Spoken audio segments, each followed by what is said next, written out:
Morning. I'm Kim Mosley, president of the Los Altos Chamber of Commerce. Thank you so much for joining us this morning for our government affairs session.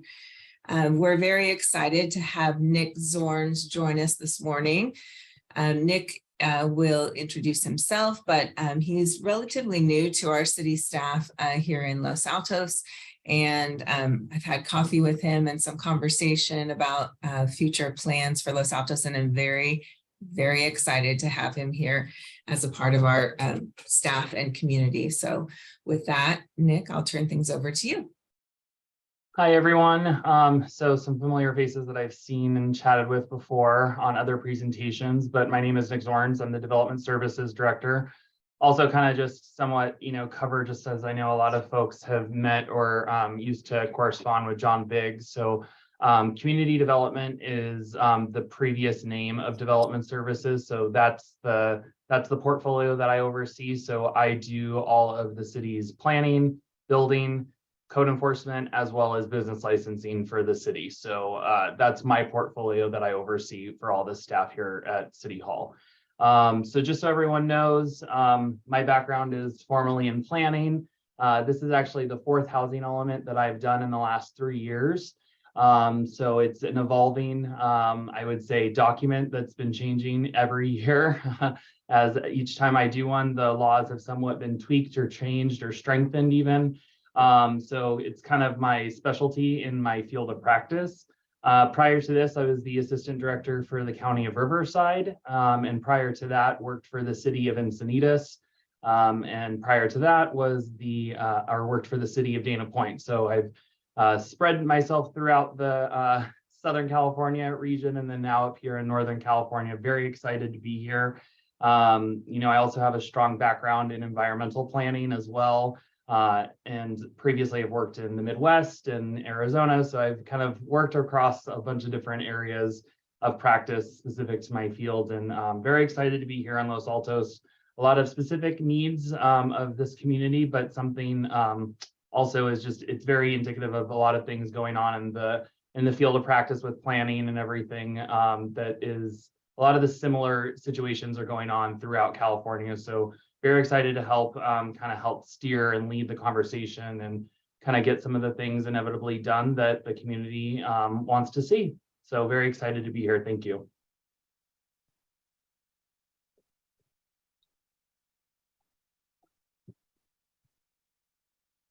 Nick, so did you want me to do a screen share for you?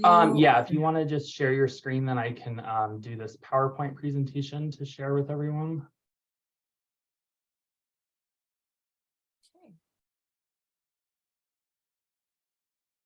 Okay, I think I should be able to.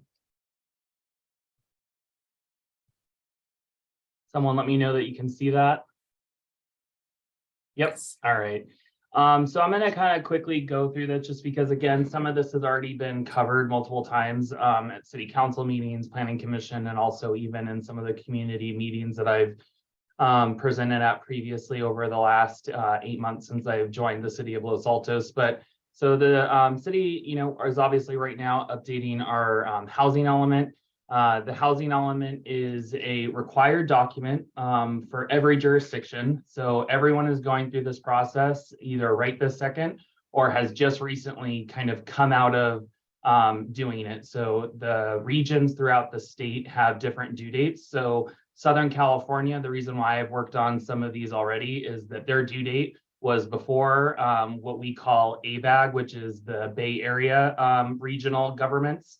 And so I've actually worked on all of the 6 cycles for down south and prior to coming here. And then now it's essentially Northern California's bite of the apple and requirement to update our documents.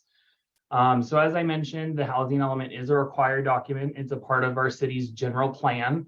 What I like to tell folks is the general plan is our guiding document.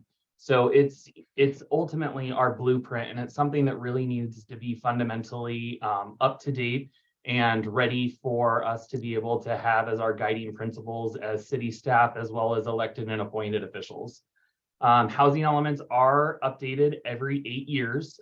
So right now we're in what is the formal 6th cycle, which is a planning period, what we refer to that time frame. from January 2023 to January 2031. All housing elements have to be reviewed and approved by the Department of Housing and Community Development. You'll hear me possibly later refer to them as HCD. HCD is that department.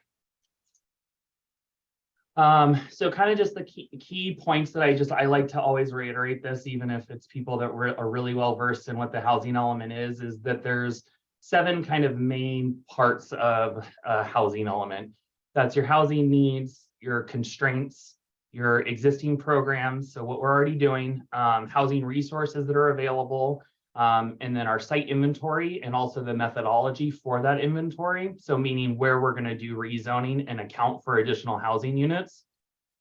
There's a new one, which I will be totally honest, every jurisdiction has to do it a little bit differently, and it's an evolving and growing component of housing elements, which is AFFH, or affirmatively furthering fair housing. So it's a newer requirement to housing elements, and it's still something that a lot of jurisdictions, as well as even the state, is really struggling to grapple with, of how do we actually do it? Because there isn't really a silver bullet method to be able to apply for every jurisdiction, because everyone has to do it a little bit different. And then there's the main part, which is what I say is our guiding principles for the actual implementation of housing elements, which is the goals, policies, and programs. Those goals, policies, and programs are really inevitably what most people end up having as takeaways from the document, because it's essentially our roadmap of how we're going to actually implement and do our housing element. One thing that I will kind of touch on with our housing element is that the housing element used to be, for all extensive purposes, used to be kind of a fluffy document. It used to be something, yep, we did the exercise, yep, we have it, it lives on a shelf, and yep, that's what it is. That's not how it is anymore. The Department of Housing and Community Development was granted enforcement capabilities, actually about almost a year ago now. So they now do not have to just refer things to the AG or the Attorney General's office. Previously, that was the method of enforcement was, okay, we've identified an issue, we've asked for compliance, and the jurisdiction either complied or they didn't. If they didn't, it used to have to go all the way to the Attorney General's office and go through our legal system, which we all know how long the courts take for anything lately. And so that's inevitably something that they were granted, and now have that capability to take responsive action against a jurisdiction, or proactive. So they also have a subdivision of the group of enforcement, which is actively looking for errors or flaws in the way a jurisdiction is actually complying with state law. So it is something that we do need to be mindful of. It's no longer what it used to be in the preceding 8 years. The rules of the game have changed, essentially. So I just want to throw that out there, because I think it's very important for all people in the community to understand what is our requirement to actually comply. This slide, what I have kind of thrown up on here is, I'm sure everyone has heard, especially over the last year and a half, almost 2 years now at this point, is the city's RHNA allocation. So the Regional Housing Needs Assessment, or a lot of times people say allocation, it's one and the same. And that's something that's really important, and it's actually really kind of one of the main pillars of what is required in our housing element. We do not determine or offer up what our RHNA is going to be. That is something that's done at the regional level. So that you guys all understand from the background, RHNA is, there's a regional allocation to the Bay Area, essentially, and then the local COG, so the Council of Government, which we call ABAG, is then what then comes up with a regional methodology of how those units are going to get dispersed. Predominantly, it takes into account existing population, existing production in recent years of how many units we've actually been able to build. It also factors in our access to public transit, access to just typical transit corridors. So, driving your private vehicle, things of that nature. But then it also does take into account then the socioeconomic kind of need or lack thereof, the option for that type of housing in a jurisdiction. So there's multiple different layers to it. So everyone else has their own allocation because of our jurisdiction size, as well as our kind of remoteness away from things like the Caltrans corridor, as well as we don't have a big share of ECR. We're also not right on the 101. We don't have a horrible allocation. It is definitely a substantial number, but there are jurisdictions that have several thousand more in their allocation than us. The breakdown of units, though, is something that is important for us to know and kind of just touch on. There is a overall allocation of 4 different types of categories of units. So all 4 categories are considered our affordable housing units, and they're broken down into very low income, moderate income, and above moderate. So our allocation, essentially close to half of our allocation is above moderate. So that's just new housing units that need to come online. We're not going to have any problem accommodating for those. Then the other half is the very low, and moderate. Those are ones that are going to be deed restricted that say these are for specific income earners. But just so everyone understands is that a moderate income earner is 80 to 100% of AMI, which is the area median income. Our area median income for Los Altos is, close to 200,000. The area median income specifically, though, that we have to go off of is lower than that, but it's still over 6 figures. So the moderate units are still going to actually end up being people that are your day-to-day, workers that we, interact with every single day. So sometimes people have that misconception is that this is going to totally change the population makeup. It's to be able to provide housing where people aren't having to overextend themselves for every type of housing option that's available to them. So another really kind of important part going back to the goals, policies, and programs is I just want to break down what those actually mean. And it's really important is to understand is that those goals, policies, and programs have the main 5 bullet points that I listed out. And that's time frame of when we're actually going to implement and do the work that we're saying, where you need to identify the responsible agency or officials. Most of the time, that's just City of Los Altos. Sometimes in bigger jurisdictions, let's say specific to like a county entity, so like the County of Santa Clara, sometimes they're going to say, oh yes, the Development Services Department. Then other times they have, broken out subgroups of the Housing Authority that's going to do specific programs in the document. So you really going to have to just identify and specify who's going to be your provider of that service or the developer of a new type of program or policy in the jurisdiction. We have to describe our roles and our responsibilities, exactly what we're going to do, who's going to do it, everything. And then really something that hasn't previously been required explicitly was providing measurable outcomes. So what are we expecting to yield from some of our programs? And then also identify and or provide funding sources. So most of the time jurisdictions say, oh yeah, that's going to come from this fee that we collect, or it's just going to be paid out of the general fund, or it's going to come from grant opportunities depending on what the program is. So it's really kind of just also showing, hey, this is our guiding document and contract with the state saying this is how we're going to support this program in order to be able to make sure we accomplish our goals. Something that I just want to touch on because I know that there's a lot of misconception with if anybody did see HCD's letter to the city, which was received on November 10th after our first review, which was a 90-day review.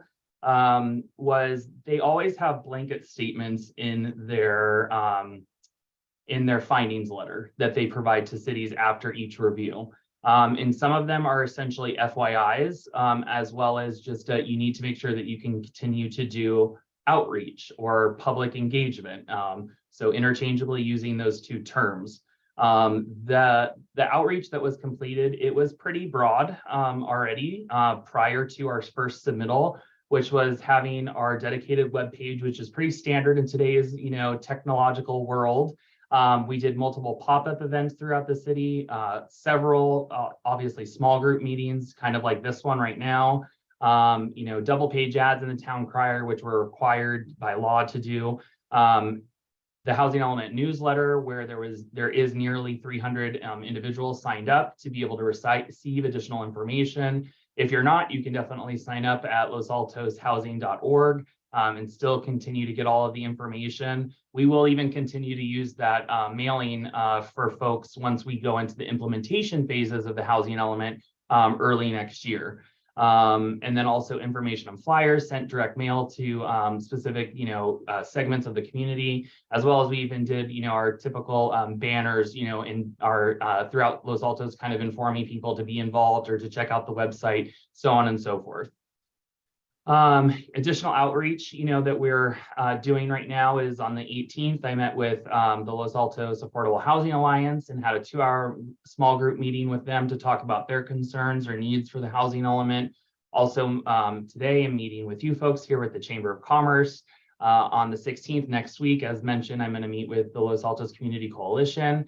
And additionally, I do welcome any and all individuals that want to meet one-on-one, small groups, whether or not it's via Zoom, via call, or even dropping into City Hall and us having a one-on-one, kind of like me and Kim had, a couple weeks ago when we met in downtown for coffee, just to talk about a couple particulars of what's going on.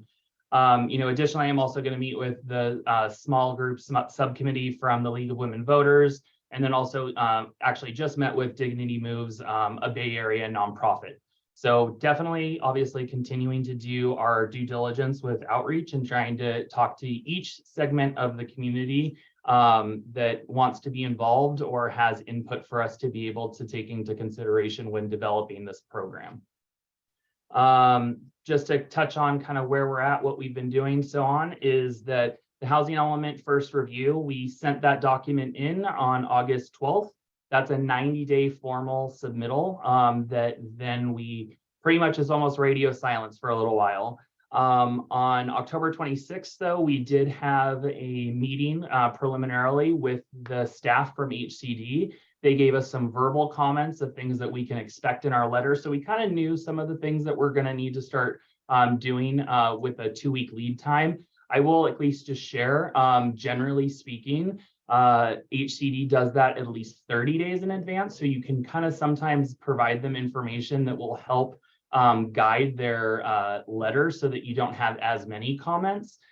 We weren't really afforded that just based on their workload. So it's inevitable that we are able to still make all of the changes necessary and include those fundamentally, in the future. But that's just something noteworthy to say is we kind of really didn't get that.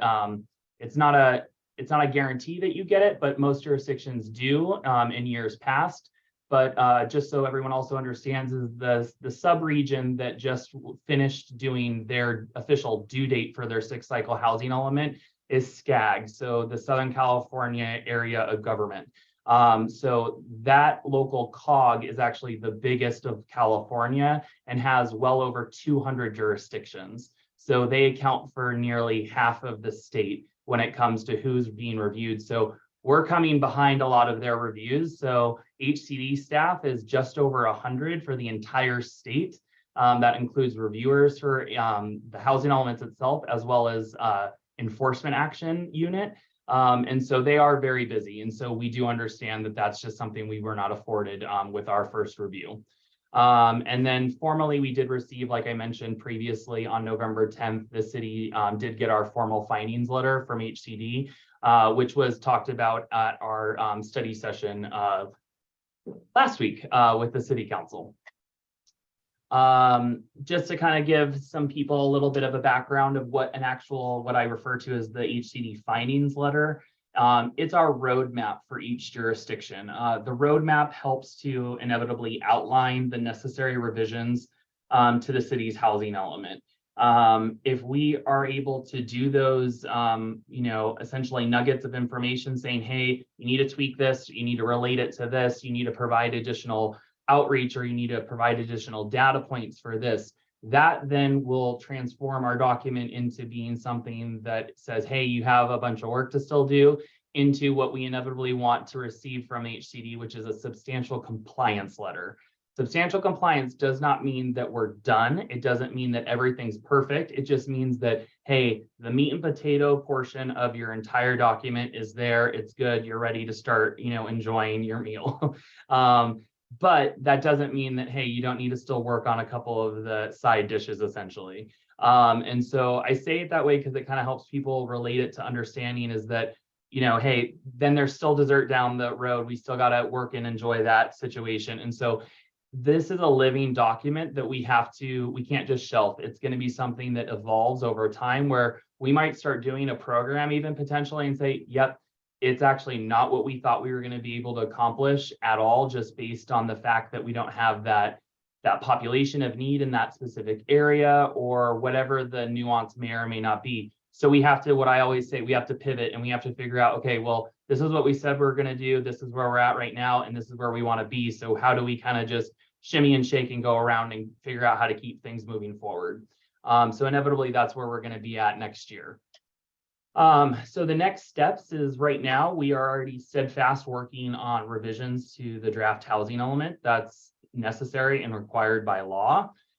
Those revisions are, going to be based upon the findings letter that is our roadmap for us to be able to hopefully come into substantial compliance. And, revising the document that then sets clear commitments and expectations of the city, because as it relates back to what I mentioned previously, this is a legal binding contract with the state of us saying that this is what we're going to do, how we're going to do it, when we're going to do it, and how we're going to fund it. And then inevitably, once we revise that document early next year, we're going to be then taking this to Planning Commission and then also to the City Council. Kind of giving everybody specific dates is on the 29th. We just did a City Council study session for about an hour and a half and took some guidance. I also did give a really good breakdown in my own kind of regurgitation and I would say interpretation of what HCD's findings letter actually means. They use a lot of legal jargon and cite the government code, which is not fun for anybody to have to read, even me. But I wanted to make sure that the community was able to understand is, okay, this is what they're saying. What are they actually asking for? From this being now my fourth housing element in the last 3 years, I know what their expectation is, which is firm commitments and us to be able to strengthen our document in order to be able to truly come into compliance and say what we're going to do and how we're going to do it. So that's what we're working on right now with our revisions. The following day, last week, and it's open for the next 30 days, is we released the public review of the MND, or what's referred to as the Mitigated Negative Declaration. It is our environmental document. So a lot of individuals in the community I know are familiar with environmental documents for other projects throughout the city. You can do one of three things essentially. So you always start your process with environmental review with what's called an IS, or an initial study. The initial study is what ends up guiding the jurisdiction and consultants to determine what environmental document you're able to utilize. You can utilize the two lower level of environmental documents, which is a negative declaration, or an MND, which is the mitigated negative declaration that the city of Los Altos is using, or you do a full-blown EIR. I will say is that there is a big spread. There's a good number of individuals that are doing the MNDR, which is our path. However, there's actually a lot of jurisdictions in California that are actually just saying there's negative declarations that we have to do because we're complying with state law. And then there's a good number of other jurisdictions that are doing full-blown EIRs. There's not really a right or wrong answer or what we can say comparatively, like apples to apples. Each jurisdiction, and depending on what your initial study finds, that's then what determines what environmental document is utilized. So that public review is open and will close at the very end of this year. And then early next year on January 5th, we'll be taking this to the Planning Commission for their recommendation. And then the following week, we will take it for the first reading to the City Council, and then ultimately adoption on the 24th. That then gives me 1 week to be able to submit this to the state of California, which is the drop dead date essentially for us to be on time and do this the right way, which is by January 31st of 2023. So it is a very tight timeline. It's something though that I'm confident that we can do. But that's just so everyone knows, is that's where we're kind of meeting very critical points in regards to the minutia of getting this through and completed in our jurisdiction. I'm going to just touch on something that's very important. I kind of already mentioned it a little bit earlier today, is what this means though in regards to us doing this on time. Penalties for non-compliance. So I'm going to kind of almost say this verbatim just so that everyone really understands what we're up against. If we were to not adopt our housing element on time by January 31st of next year, we then have to do all of our rezoning for all sites that are identified in the housing element within 1 year time. So that means that we are going to have to immediately move into essentially adoption of our housing element in implementation phase of all of the zones. That's something that is a very big pill to have to swallow if you were to have to do something like that. It takes a lot of staff resources and takes a lot of consultant help. And it's something that would not be great for our jurisdiction to have to do. It wouldn't be great for any jurisdiction, no matter what your size is. If we do get to our critical milestone of adopting on time, we then get 3 years to do all of the adoption. And so it gives us a little bit more time to be able to play with what I always call planning Tetris of, all right, getting this done in this amount of time so that we're able to actually do our due diligence of getting something adopted that's legally compliant, as well as analyzing all of the fundamentals of what you have to do during a rezone. Additionally, some of the things that come into play for non-compliance with the housing element is there's financial penalties. Non-compliance does come with pretty hefty 6-figure penalties that are issued by the court. That is something that has now been actively utilized by HCD and the Attorney General's office. There also is legal suits and attorney fees, obviously. Legal suits is something that can be brought from public or private entities, which are actively, there's a lot of watchdog groups that do, do those types of lawsuits against jurisdictions that are in non-compliant status. And then there's also the one big thing, which is loss of state public funding. So there's things such as grants that we really could be eligible for that would help us do a lot of our infrastructure improvements and things around the city. And we would not be eligible for those if we are in a non-compliant status. The other one, which is a very significant thing, and this has actually been done. I actually have worked at one of the 2 jurisdictions in California that was stripped of its permitting authority, is loss of land use authority. So that means that if it is in the eyes of the state in compliance with our regulations that are objective, then they are issued a permit essentially without any hesitation. It's a very significant thing that you don't want to ever go down that path. And I'm confident that as long as we continue steadfast, that none of these penalties will come into play for us. So with that, I know I just talked quite fast and kicked that off for, a 25-minute presentation, but I want to kind of turn it over now to a lot of just more of Q&As and kind of just relating things back to the housing element of what questions you guys may or may not have, as attendees today. I could start off with a first question, Nick. So you had mentioned the 3-year timeline. So what does that mean as far as the planning process? Does that mean that we need to have that total number of units, at least a plan for development of that number of units within 3 years, or what's the bottom line there? So the plan already does technically exist in the housing element as it's drafted. So it's essentially, it heightens our timeline for some of the sites. We say that we're going to rezone those sites in 2024. Some of them we say we're going to rezone in 2025. So instead of getting the sunset date of January 2026, That means everything has to be done and rezoned and ready for new construction based on our local regulations within 1 year from January 31st of next year. So by January 24, everything will be rezoned so that folks are able to propose whatever type of development is allowed as it is locally without having to do a private rezone application or something of that nature.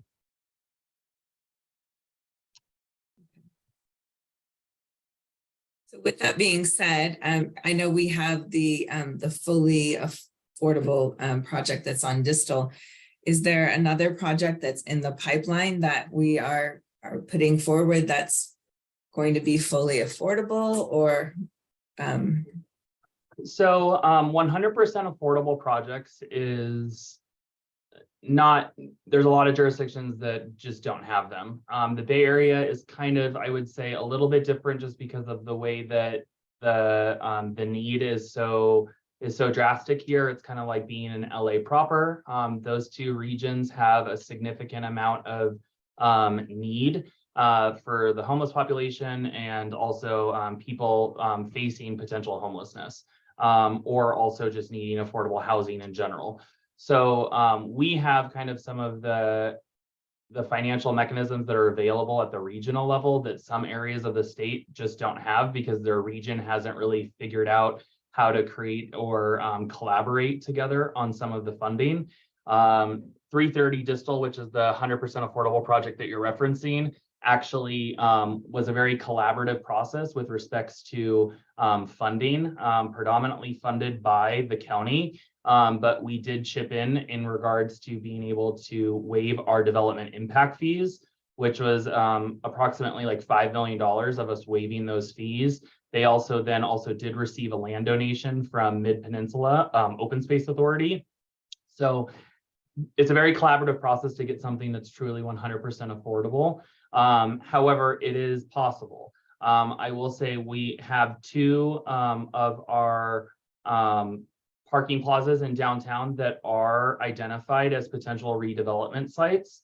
Those are things that we do then obviously retain land use control and are able to kind of rope into the redevelopment of those. So whether or not that was to potentially be for sale or for land lease, you know, there's multiple different ways you can do it. Also, because it's our ownership, there's a way for us to then require as a part of the redevelopment, let's say, we want one level of underground parking so that we don't lose any of the quantified number of parking stalls that we already have.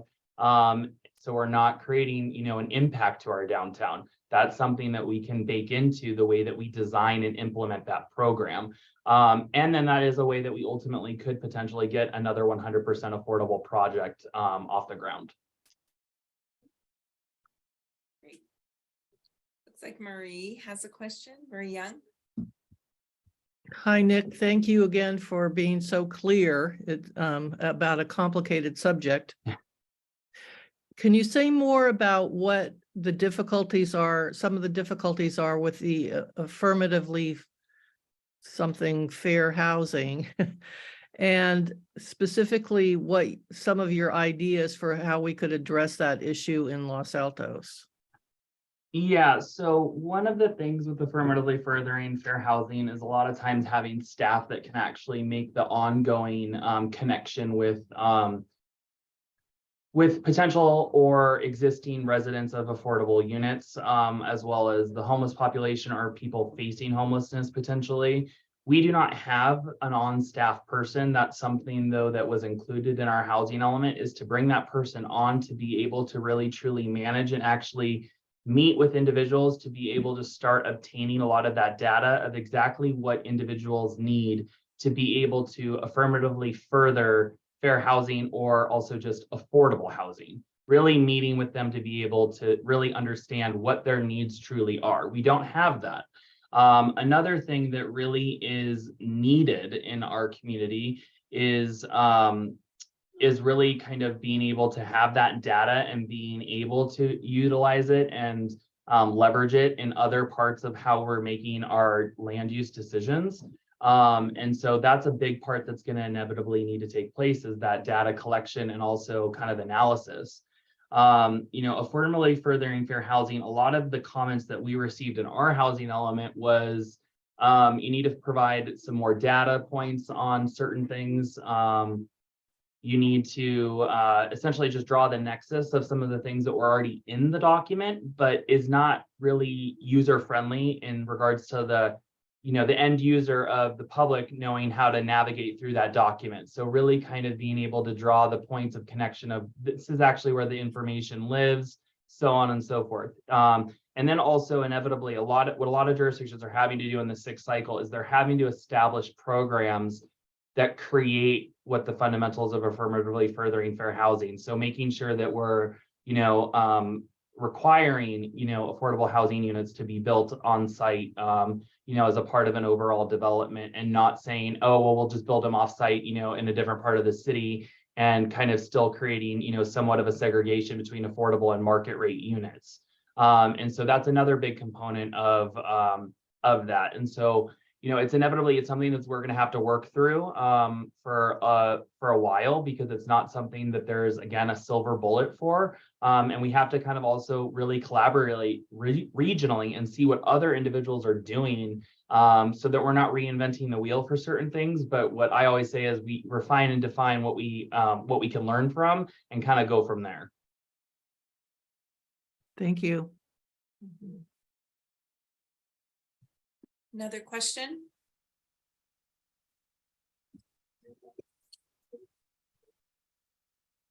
Kim, I do. It's Abby. Ashante. Hi, Abby. Hi. Welcome, welcome. So our new planner's been very fortunate with all the things I've done in town. He's not had to deal with me yet. So I am curious, we have always outsourced our affordable housing in terms of people signing up for it, being able to understand what they can and can't sign up for, and actually the management of it. Is there any possibility, if we're bringing on another full-time staff member, that we would be able to do this in-house? Yes, there is. And it's something that I think would be able to be explored in the first, year, maybe 2 years of them being on board. Once they're able to start setting in motion a lot of the outreach and engagement components that we don't have, that's going to be a big undertaking for them. And then once they have that, and it's kind of more of a plug and play, and that you kind of, know what you got to do, who you need to talk to, and how you can kind of create the data kind of component and the outreach of how we actually get to some of our specific economic segments of the community. Once they have that kind of down, they'll have more time available to be able to start managing maybe the wait list, or overseeing specifically when resale units do come available. I do think that Alta Housing does provide a really great service in regards to ensuring that some of the legal ease of some of the things are actually met, because the Fair Housing Act is also an evolving document at the federal level, and so they do help ensure compliance with that component. But I do think that it's something that we potentially can explore in the near future, of how we potentially can reintegrate that and bring it back to the city of Los Altos for our own local management potentially.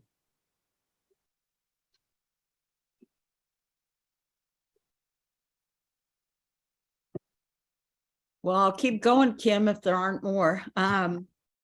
What do you see as the most difficult part? It's one thing to create something on paper. It's another to get property owners and neighbors to agree when it comes up, and keeping it from being contentious.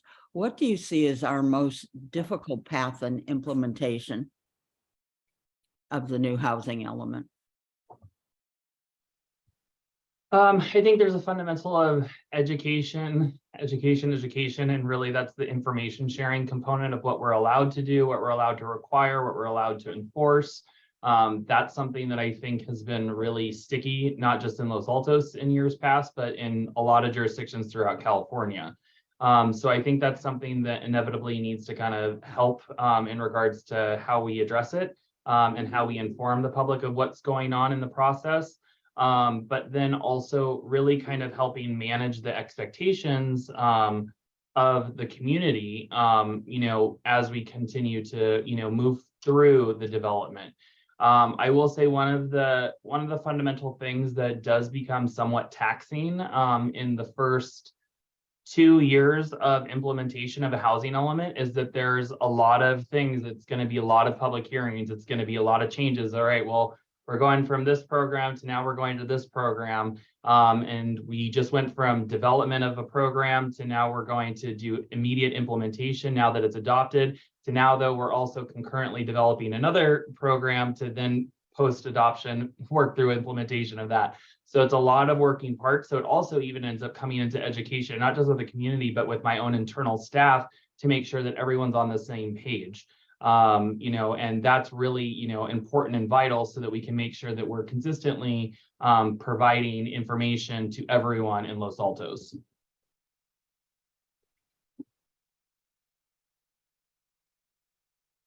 Thank you, Nick. With that, I think Marie has a question.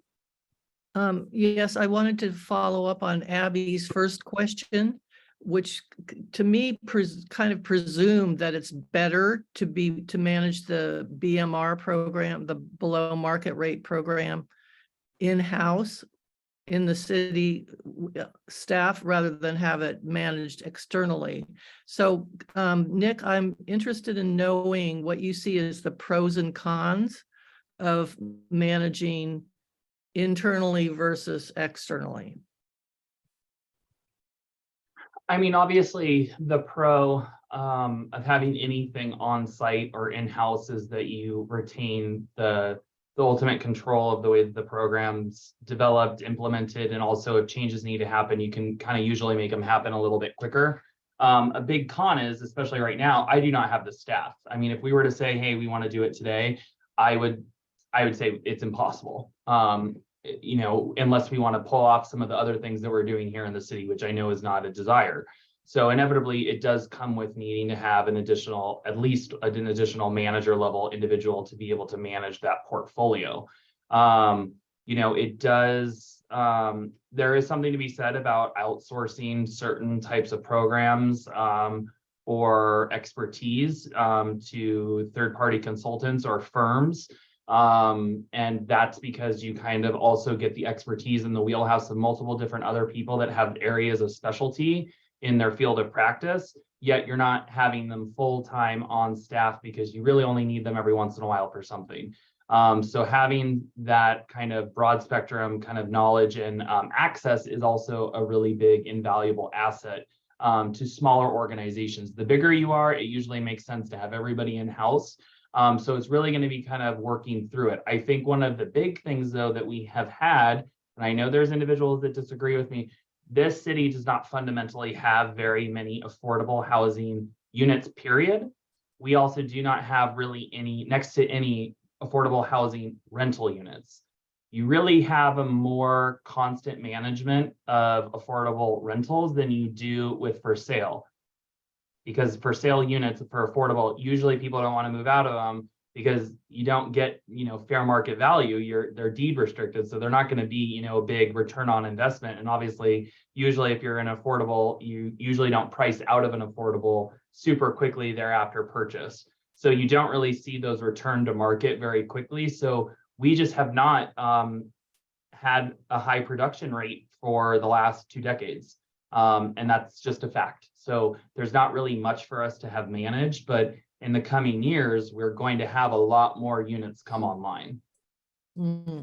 Okay. And I think one of the reasons it was outsourced initially was because there was allegations, if not facts, of favoritism with some people, using their position to get a below market rate unit. Mm-hmm. And so I just wonder what you think of that. Is that accurate? I mean, again, it also does to some degree kind of create a separate, review in regards to that you have a non-biased entity that's kind of solvent and away from the organization itself. And so it does also help to prevent any potential favoritism, but there's always going to be somewhat of a gray area, I think, in any of these types of programs. So it really just inevitably goes to who's overseeing it and accountability and reporting out and making sure that we're doing what we're supposed to be doing. Okay, thank you. So to comment on Marie's comment, it's Abby again. I did the first affordable housing unit in Los Altos before it was a requirement. And we did not have staff or knowledge of how to manage that. It had nothing to do with inappropriate political action. And once we got started with the outsource, we stayed with it, even though we have changed too. Do we have a cost to the outsourcing? The annual contract, I'd have to look at exactly what it is, but it's the last time we signed a contract up, it was probably, I think it was a 3-year contract, and it was almost $60,000 a year. So I mean, it's significantly less than what a full-time staff person would be. And Abby, I did not mean in any way to suggest that you had anything to do with favoritism. That I didn't mean that, and I just want to make it clear that I'm not suggesting that you did. No, and I don't believe City did either, Marie. Thank you. I wasn't worried about you. You're making me chuckle now. So thank you. So not to be pushed, but I do have a 10 o'clock that I have to run to. So I just want to make sure that we for sure get to the next 2 hands that I see. And I see Kim Cranston's had his hand up for a little while. Thank you. Go ahead, Kim. Oh, You're muted. Kim, you're muted. Kim, you're muted. Thanks for pointing that out. Thanks, Nick. I joined late, so sorry if this was already covered, but I noticed the new or most recent park in lieu fees for multi-unit situations are about $50,000 per unit. Are those waived for affordable housing? Because it seems to me that's a significant added cost that maybe ought to be evaluated. So there was a Senate bill that was allowed for that. So we don't have a specific internal policy or regulation that explicitly waives it for them. We did waive it obviously for the 330 Distal, which is the 100% affordable project. And there are ways to be able to waive other associated impact fees or have no impact fee for affordable units. The issue that you have when you waive fees is then it kicks it into essentially like a public gift, which then means it's a prevailing wage job, which usually then ends up adding a lot more money actually to the overall development than sometimes developers can get to pencil out. However, if we were to have in the future an affordable housing in lieu fee, so some jurisdictions have like what they would require, every single unit ever created in the city is required to pay $2,000. Let's just say for in practical numbers. If they're an affordable unit, why would you charge an affordable housing impact fee for an affordable unit? So that is, you can immediately waive, and it's not considered something that then would create a prevailing wage situation. So there's multiple different things that we can look at. One of the things though that we are going to be doing as a part of the 6-cycle housing element is a big fee study that's going to say some of our fees are way out of date. And I will just share, most of our fees in Los Altos are actually significantly lower than what they should be. So there's going to be some of them that inevitably do go up. And then others that the council will decide on how they want to, create, bringing us up to the market rate of what's normal and what covers the cost on the city's end. But that will also include an understanding and analysis of our overall impact fee structure. Great, thanks. Yep. Question. Priscilla? Priscilla. Hi there. Hi, Nick. Hi, Kim. I'm sorry I was late. I do have a question for you, and maybe you already answered this and I just missed it. But it's about building affordable housing units. How is that? Have you talked to, has there been how was this presented to the community, and how were they accepting of it? You mean in regards to how did they just accept that we're going to be building additional affordable housing? Yes, within the community. I mean, is that something, I mean, was there a forum in which you allowed them to speak on, or? Yeah, so I mean, they've had the opportunity in small group settings. They've had the opportunity at council study sessions, planning commission hearings, city council hearings. We'll also have that early next year. We've also had the opportunity to be able to provide written correspondence, I mean, throughout the entire process. I mean, like with any housing element in any jurisdiction, is that there's going to be some individuals that are concerned about the location of the affordable housing units or other requirements and particulars that are factored into a lot of the programs in the housing element. So inevitably, I think it's something that, you know, we have to work through during the implementation side of the 6-cycle housing element, because just because our housing element says that this is what we're going to do, it just sets that this is our bare minimum of what we're reporting out and contractually essentially obligated to the state, and saying, this is what we're going to do. We're going to have a height increase here, or we're going to rezone this property to allow from just commercial to mixed use, or now it's going to be fully residential. But then there's the part of the development of each program when we actually work back with the community again at exactly what I always refer to as planning Tetris. This is what we're bare minimum in the housing law saying that we have to do because it's our contract with the state. This is what housing law is, and then this is what the community is. And something that some planners don't enjoy, I actually think it's fun, is how do I make all three of those things kind of come together and create a program that's actually going to work for our community. And then that's where we're going to even have to do further, you know, outreach and communication back and forth with the community in order to be able to truly, you know, get these programs well developed. Thank you so much. I'm going to give you my information because I do consulting. Okay. And I will put my information in the chat for you. And if you have any questions or you want to pick my brain, please reach out to me. Okay, sounds good. Thank you. You're welcome.